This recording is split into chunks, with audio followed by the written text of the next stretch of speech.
ଆମେରିକାର ଇତିହାସରେ ଏମିତି କିଛି ଚେହେରା ଅଛି ଯାହାଙ୍କ କାହାଣୀ ଶୁଣିଲେ ମାନେ ସବୁବେଳେ କିଛି ନୂଆ ଶିଖିବାକୁ ମିଳେ।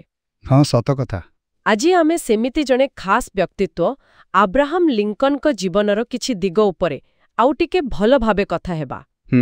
ଭାବନ୍ତୁ ତ, ଗୋଟେ ଏତେ ସାଧାରଣ ପରିବାରରୁ ଆସି ଜଣେ ଆମେରିକାର 16ତମ ରାଷ୍ଟ୍ରପତି ହେବା। ଚାଲନ୍ତୁ ତାଙ୍କ ଯାତ୍ରାକୁ ଟିକେ ପାଖରୁ ଦେଖିବା। ନିଶ୍ଚୟ।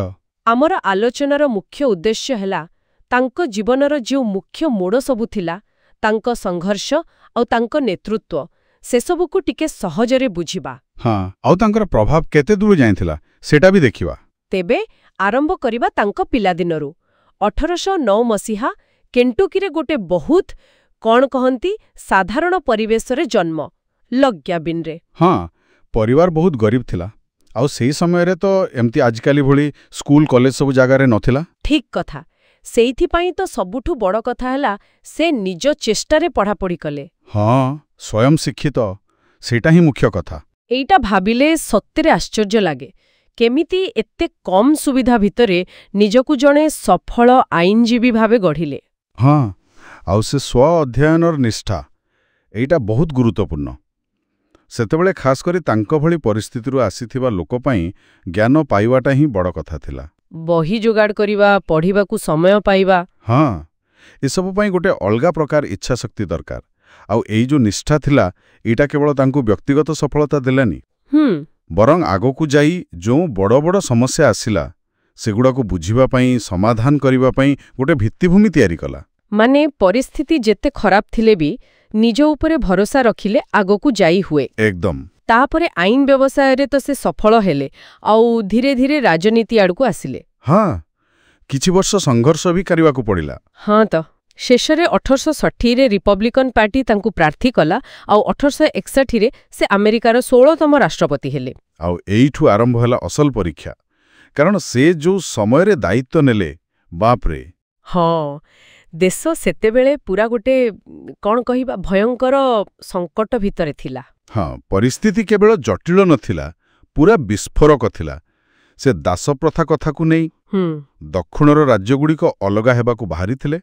ଲିଙ୍କନ ରାଷ୍ଟ୍ରପତି ହେବା ପରେ ପରେ ତ ଗୃହଯୁଦ୍ଧ ଆରମ୍ଭ ହୋଇଗଲା। ତାଙ୍କ ସାମ୍ନାରେ ତେବେ ବହୁତ ବଡ଼ ଚ୍ୟାଲେଞ୍ଜ ଥିଲା। ହଁ, ମୁଖ୍ୟତଃ ଦୁଇଟା।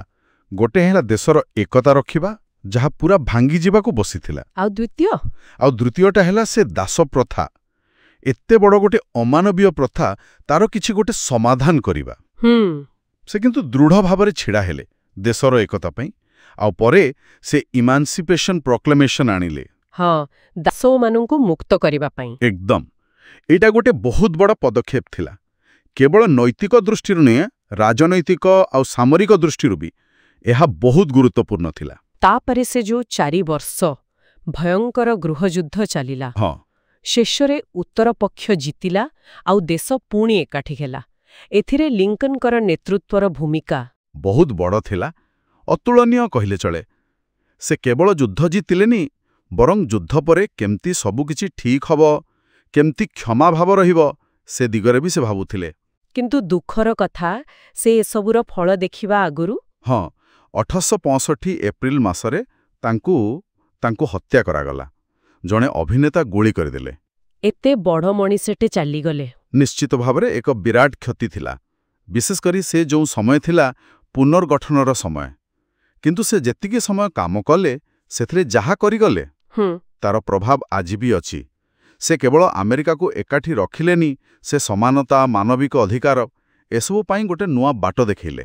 ତାଙ୍କର ସେ ନମ୍ରତା ଆଉ ସେ ଯେଉଁ ନୈତିକ ଦୃଢ଼ତା, ହଁ, ଆଉ କଠିନ ପରିସ୍ଥିତିରେ ବି ଧୈର୍ଯ୍ୟ ରଖି ନିଷ୍ପତ୍ତି ନେବାର ଯେଉଁ କ୍ଷମତା, ଏସବୁ ମିଶି ତାଙ୍କୁ ଇତିହାସରେ ଏତେ ବଡ଼ ସ୍ଥାନ ଦେଇଛି। ତାଙ୍କ ଜୀବନରୁ ଏଇଟା ବଡ଼ ଶିକ୍ଷା ମିଳେ ଯେ ନେତୃତ୍ୱ କେବଳ ପାୱାର ନୁହେଁ, ଏକ ଗଭୀର ଦାୟିତ୍ୱବୋଧ। ତେବେ ଏହିସବୁ ଆଲୋଚନାରୁ ଆମେ ଏତିକି ବୁଝିଲେ ଯେ ଆବ୍ରାହମ ଲିଙ୍କନଙ୍କ କାହାଣୀ ଖାଲି ଜଣେ ରାଷ୍ଟ୍ରପତିଙ୍କ କାହାଣୀ ନୁହେଁ। ନା, ବିଲକୁଲ ନୁହେଁ। ଏଇଟା ହେଉଛି କେମିତି ଖରାପ ପରିସ୍ଥିତି ସହ ଲଢ଼ି ହୁଏ, କେମିତି ନିଜ ଚେଷ୍ଟାରେ ଶିଖି ହୁଏ, ଆଉ କେମିତି ଗୋଟେ ବଡ଼ ଉଦ୍ଦେଶ୍ୟ ପାଇଁ ନିଜକୁ ପୂରାପୂରି ସମର୍ପିତ ଦେଇ ହୁଏ। ହଁ, ଆଉ ଏଠୁ ଗୋଟେ ଗଭୀର ପ୍ରଶ୍ନ ବି ଆସୁଛି ମନକୁ। କ'ଣ? ଜଣେ ମଣିଷର ନିଜର ସଂଘର୍ଷ, ତାର ନୈତିକତା ଆଉ ତାର ନିଷ୍ଠା, ଏସବୁ କେମିତି ଗୋଟେ ପୁରା ଦେଶରେ ଇତିହାସ ଆଉ ଭବିଷ୍ୟତକୁ ବଦଳେଇ ଦେଇପାରେ? ବହୁତ ବଡ଼ ପ୍ରଶ୍ନ। ଆଜିର ଯେଉଁ ଜଟିଳ ପରିସ୍ଥିତି ସାରା ଦୁନିଆରେ, ସେଥିରେ ଲିଙ୍କନଙ୍କ ଜୀବନରୁ ଆମେ କ'ଣ ଶିଖିପାରିବା? ତାଙ୍କର ସେ ଏକତା ପାଇଁ ଚେଷ୍ଟା, ନା ତାଙ୍କର ସେ କ୍ଷମା କରିଦେବାର ଗୁଣ, ନା ସେ ଯେଉଁ ଅସମ୍ଭବ ଧୈର୍ଯ୍ୟ ରଖୁଥିଲେ? କେଉଁଟା ଆଜି ପାଇଁ ସବୁଠୁ ଅଧିକ ଜରୁରୀ? ହଁ, ସେଇଟା। ଏ ବିଷୟରେ ନିଶ୍ଚୟ ଟିକେ ଭାବିବା କଥା।